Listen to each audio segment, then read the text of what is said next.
सानाम को जोहार तेज मन बड़ा दिसम देश विदेश खबर पुइलु खबर तेज बेंगल ले वोट टीएमसी मुख्य और बीजेपी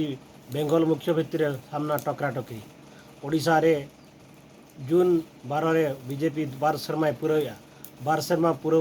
अवसर रे उना मांग रे जहाँ मेना बोर्ड रे जतो बोर्ड रे अध्यक्ष नियुक्ति को मेनते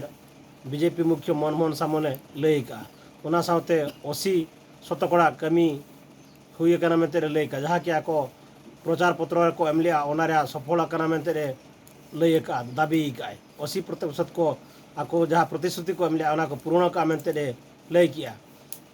केउझर रे जहाँ जीतू मुंडा आज मिश्रा कारिया मुंडा बार चांदो मांग रे जहाँ गज लेनते उना गज जांग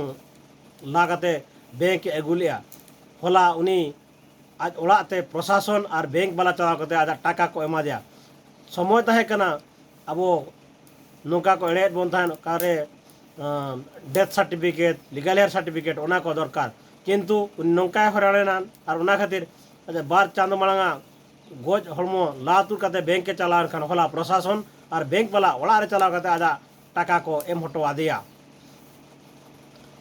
ओना सावते सितुंग मना ओनका चालू कना और भुवनेश्वर रे